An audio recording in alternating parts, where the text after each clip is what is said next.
அஸ்ஸலாமு அலைக்கும் வரஹ்மத்துல்லாஹி வபரகாத்துஹு.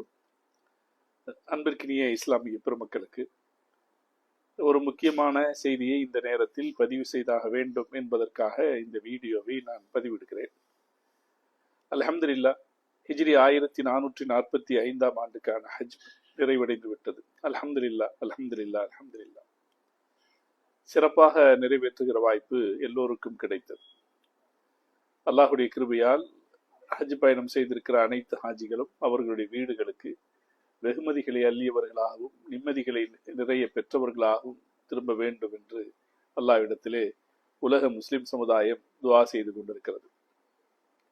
இதற்கு இடையில இந்த ஆண்டு ஹஜ் பயணம் செய்த பலரும் அவர்களுக்கு ஏற்பட்ட சிரமங்களை குறித்து பொதுவெளியில் மிகப்பெரிய அளவில் புலம்புவதை நாம் கேட்க முடிந்தது.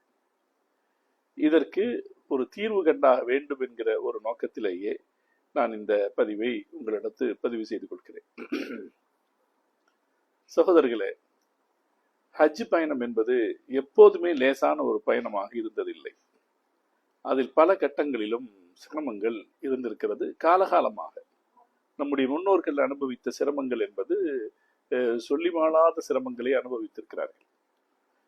அவர்களை பயணமே மிக சிரமமானதாக இருந்தது. அன்றைய காலகட்டத்தில் எந்த வசதி வாய்ப்புகளும் இல்லாத சூழ்நிலையில் அவர்களுடைய ஒவ்வொரு தங்குதலும், ஒவ்வொரு இடங்களில் அவர்கள் தங்குதலும் அவர்களுக்கு மிகுந்த சிரமத்திற்குரியதாக இருந்தது. பொருளாதார வசதிகளிலும் அவர்கள் நம்மிடத்தில் இன்றைக்கு இருக்கிற அளவுக்கு வசதி வாய்ப்பு படைத்தவர்களாக இருக்கவில்லை.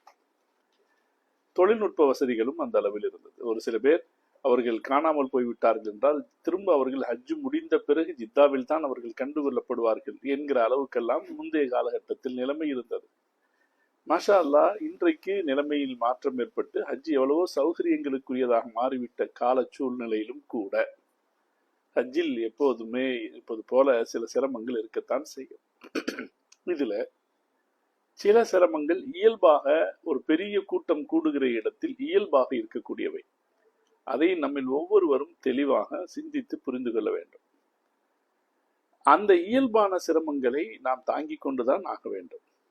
மினாவில் ராத்திரி நேரத்துல நம்ம முஸ்தலிஃபாவில் ராத்திரி நேரத்துல நம்ம படுத்திருக்கணும்னு வரும்போது அது கடுமையான மழைக்காலமாக இருக்கலாம் அல்லது கடுமையான வெப்ப காலமாக இருக்கலாம். அந்த வெப்பத்தையோ அல்லது அந்த குளிரையோ நாம் அனுபவித்துத்தான் ஆக வேண்டும். அதே போல பெரிய அளவில் கூட்டம் கூடுகிற இடத்தில் கழிப்பிட வசதிகள் இருக்கிறது என்பதே பெரிய விஷயம். அந்த கழிப்பிடங்களுக்கு நாம் செல்வதற்கான நேரங்கள் காத்திருக்க வேண்டி இருக்கிறது என்பது போன்ற சில சிரமங்கள் இருக்கிறது. இயல்பாக ஏற்படக்கூடிய சிரமங்கள், அதை நாம் சகித்துத்தான் ஆக வேண்டும். அதை பற்றி நாம் புலம்பிக் கொண்டிருப்பது சரியானதல்ல. ஒமையுரித் பி இல்ஹாதின் என்று திருக்குரானில் ஒரு வசனம் வருகிறது. யார் இந்த இடத்தில், அதாவது இந்த புனித இடத்தில் இங்கே அவர்கள் முரணான வன்மமான காரியங்களை சிந்திக்கிறார்களோ அவர்களுக்கு நாம் கடுமையான வேதனை கொடுப்போம் என்று திருக்குரானில் ஒரு வசனம் இருக்கிறது. அந்த வசனத்திற்கு விளக்கம் எழுதுகிற போது திருமறையினுடைய விரிவுரையாளர்கள் சொல்லுவார்கள், மக்கா மதீனாவில் அந்த மக்காவினுடைய ஹஜ்ஜினுடைய நிலப்பகுதிகளில் ஏற்படக்கூடிய அசௌகரியங்கள் குறித்து புலம்புகிறவர்களும் அவர்கள் இப்படி அல்லாஹ்வுடைய அந்த அந்த அந்த நிலத்தில் அநீதிக்கு திட்டமிடுகிறார்கள் என்ற அர்த்தம் என்று அந்த திருக்குறானுடைய விரிவுரையாளர்கள் சொல்வார்கள். நாம அந்த பெரிய கூட்டம் கூடுற இடத்துல இருக்கக்கூடிய இயல்பான சிரமங்களை பத்தி நாம ரொம்ப பேசணும்னா அடுத்தடுத்து ஹஜ்ஜுக்கு வரக்கூடியவங்களுக்கு என்ன ஆயிடும்னா, ரொம்ப கஷ்டமோ, நம்ம எல்லாம் அங்க போக முடியாதோ அப்படிங்கிற மாதிரியான ஒரு சிந்தனை ஏற்பட்டுவிடும். எனவே அது முறையானதல்ல. அதனால இயல்பாக ஹஜ்ஜில் ஏற்படக்கூடிய சிரமங்கள் இருக்கிறது. அந்த சிரமங்களை நாம சகித்து கொண்டாக வேண்டும். அல்லாஹ் அதற்கு நமக்கு மகத்தான கூலி தருவார். ஒரு மூமினுடைய காலில் முள்குத்தினால் கூட அதற்காக நம்மளுடைய பாவங்களை மன்னிக்கிறேன் என்று சொல்லக்கூடிய இறைவன், நாம என்ன சிரமங்களை அனுபவித்தோமோ அந்த சிரமங்களுக்கு கடுமையான சிறப்பான கூலியை அல்லாஹ் தருவான். இப்ப நம்மெல்லாம் நடந்தே பழகாதவங்க, பெரிய கூட்டங்களுக்குள்ள நம்ம போயும் பழக்கம் இல்லாதவங்க, அதனால நமக்கு கொஞ்சம் நடைங்கிறதோ அல்லது நம்ம எதிர்பார்க்காத இடங்கள்ல ரொம்ப நேரம் நிற்க வேண்டியது ஏற்படுதோ, இதெல்லாம் அதே போல நமக்கு உடனடியான பாத்ரூம் வசதிகள் கிடைக்காம இருக்கிறதோ, அதெல்லாம் பெரிய சிரமம். அதிலும் குறிப்பாக தாய்மார்களுக்கு அது பெரிய வேதனை தரக்கூடிய விஷயமாக இருக்கலாம். ஆனால் நிச்சயமாக ஹஜ் முடிந்து வந்த பிறகு நாம இப்படி எல்லாம் இருந்தோம்னு சந்தோஷப்படுவோமே தவிர இப்படி ஆயிப்போச்சே அப்படின்னு நாம துக்கப்பட மாட்டோம். அதனால அங்கே இயல்பாக ஏற்படக்கூடிய சிரமங்கள், ஒரு பெரிய கூட்டம் கூடக்கூடிய இடத்தில் தேவையான வசதிகள் செய்யப்பட்டிருந்தாலும் கூட இயல்பாக ஏற்படக்கூடிய சிரமங்களை ஹஜ்ஜின் சிரமங்கள் என்று நாம் அதை தாங்கிக் கொள்ள வேண்டும். நபி ஸல்லல்லாஹு அலைஹி வஸல்லம் அவர்கள் ஜிஹாதுக்கு அடுத்து சிறப்பான கடமையாக ஹஜ்ஜை குறிப்பிட்டார்கள். அதை லேசான ஜிஹாத் என்றும் குறிப்பிட்டார்கள்.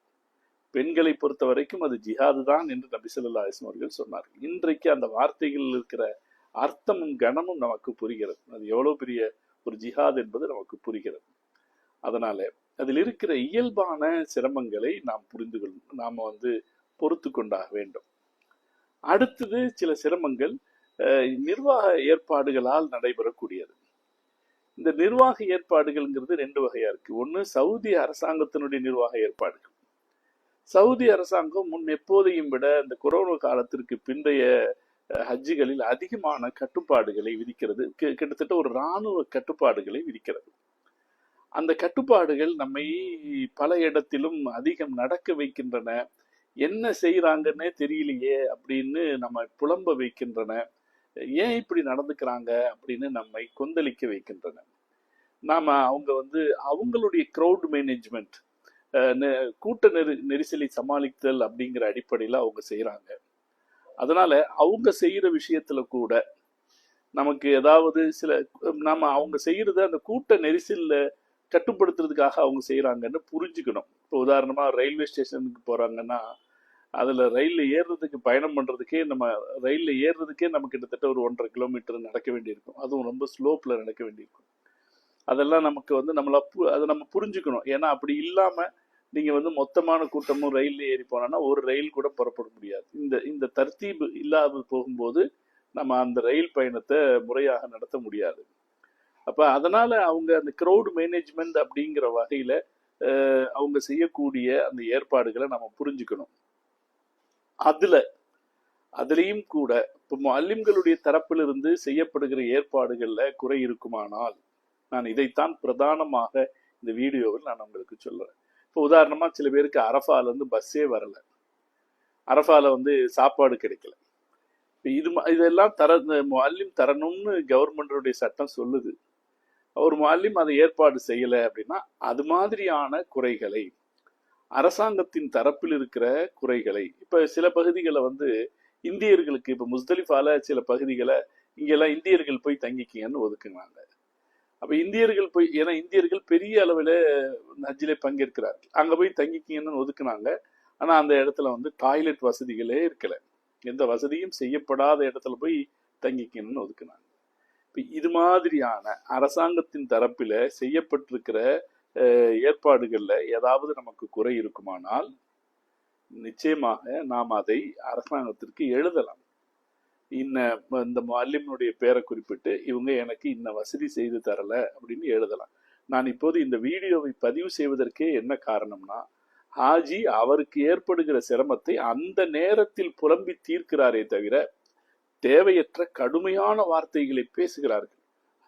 இப்ப கட்டணம் அப்படிங்கிறது, அதாவது இப்ப மினால இருந்து நாம மக்காவுக்கு தவாஃப் ஜியாராவுக்காக வர்ற கட்டணம்ங்கிறது எப்போதுமே அதிகமாகத்தான் இருக்கும். இந்த முறை நாங்கள் இந்த வெயில் கடுமையாக இருந்த காரணத்தினாலே நான் அந்த மினால இருந்து நம்ம ரூமுக்கு வர்றதுக்கு, மக்காவுக்கு வர்றதுக்கு 220 ரியால் கொடுத்துருக்கோம். அப்படின்னு கணக்கு பார்த்தோம்னா ஒரு 6 கிலோமீட்டரை கடக்கிறதுக்காக சுமார் 7000 ரூபாய் கொடுத்துருக்கோம் நம்ம காசுக்கு. இதை விட அதிகமாக கொடுத்தவங்களும் இருக்காங்க, சாதாரணமா 100 ரியால்ல வந்தவங்களும் இருக்காங்க. இந்த கட்டண அதிகம் அப்படிங்கிறதெல்லாம் இயல்பாக கூட்டம் கூடுகிற இடங்களில் எப்போதும் நடைபெறக்கூடிய விஷயங்கள். அது நம்மளுடைய சௌகரியத்துக்கு நாம் அதை செய்யறோம். நாம நின்று இல்லை எனக்கு இவ்வளவு இந்த அளவுக்கான கட்டணத்துக்கு இருந்தா தான் நான் வருவேன்னு நம்ம பேசினோம்னா கொஞ்சம் ஒரு அரை மணி நேரம் 1 மணி நேரம் நின்னோம்னா அதுக்கப்புறம் நமக்கு கிடைக்கலாம். ரொம்ப பீக் டயத்துல நாம அந்த இடத்தை கடக்க வேண்டும் என்று வருகிற போது அதற்கான கட்டணத்தை நாம் செலுத்தித்தான் ஆக வேண்டும். அதனால அந்த மாதிரியான சராசரியான ஒரு கூட்டம் கூடுகிற இடத்தில் ஏற்படக்கூடிய பிரச்சனைகளை தவிர்த்து விட்டு ஒரு முஅல்லிம் அவருடைய செயல்பாட்டு குறைபாட்டால் நமக்கு ஏதேனும் ஒரு நெருக்கடி ஏற்பட்டிருக்குமானால் அழகாக நாம் அதை பற்றி முறையிடலாம். ஹாஜி அந்த நேரத்துல புலம்புறத விட்டுட்டு புலம்பி தீத்துடுறாரு. இப்ப இந்த கட்டண விஷயத்துல கூட பல பேர் அவர்களுடைய புலம்புதல்களை வெளிப்படையாக அங்கு பேசினாங்க. எனக்கு ரொம்ப பயமாக இருந்தது. நாம ஒரு சிறப்பான ஹஜ் செய்ய போற இடத்துல இந்த ஆயத்தை நினைச்சு நினைச்சு நான் பயப்படுவேன். இந்த ஆயத்து இப்படி சொல்லுதே, இது நாம அங்க இருக்கிற குறைகளை பெரிதாக பேசிக்கொண்டிருக்க கூடாதுன்னு சொல்லுதே, அதை மீறி நம்முடைய ஹாஜிகள் இப்படி எல்லாம் பேசுறாங்களேன்னு நினைச்சு நான் ரொம்ப கொஞ்சம் வருத்தப்பட்டது உண்டு. அதனால அங்க இருக்கிற இயல்பான பிரச்சனைகள் அது அப்படி இருக்கத்தான் செய்யும் என்பது போன்ற இயல்பான பிரச்சனைகளை நாம் அதை சகிச்சுக்கத்தான் வேணும். அதை மீறி அங்க யாராவது ஒரு கவனக்குறைவால் நமக்கு அல்லது அரசாங்கத்தினுடைய ஏற்பாடுகளால் நமக்கு சிரமங்கள் ஏற்பட்டிருக்குமானால் நிச்சயமாக நாம் அதை பதிவு செய்ய வேண்டும். நம்ம யாருமே பதிவு செய்யறது இல்லை.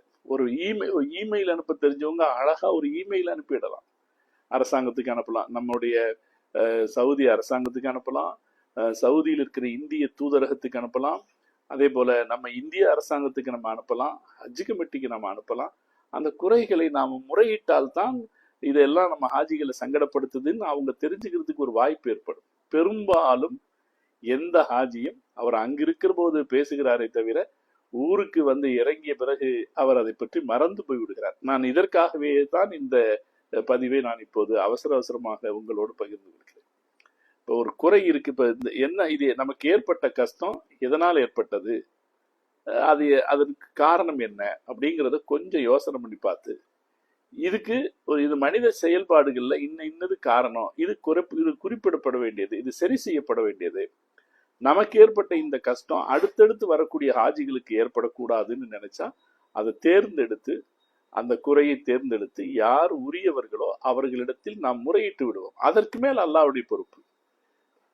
அதே போல இப்ப இந்திய ஹாஜிகளுக்கு இப்ப அவர்கள் தங்கி இருக்கின்ற இடங்கள்ல, அவங்களுடைய டென்ட்டுகள்ல அல்லது அவங்க தங்கி இருந்த இடங்கள்ல போதிய வசதிகள் கிடைக்கலன்னா இந்திய ஹஜ் கமிட்டிக்கு நம்ம குறிப்பாக முறையிட்டு, நான் இந்த பில்டிங்ல தங்கி இருந்தேன், இன்ன ஆளுக்கு கீழே தங்கி இருந்தேன், அவங்க இந்த நேரத்துல எங்களுக்கு இன்னென்ன வசதிகளை செஞ்சு தரல அப்படிங்கிறத குறிப்பாக முறையிட்டு நாம உரியவர்களுக்கு அது என்ன நம்மளுடைய கடமைன்னா இது யார்கிட்ட இந்த செய்தியை சேர்ப்பிக்கணும்னு தேடணும்.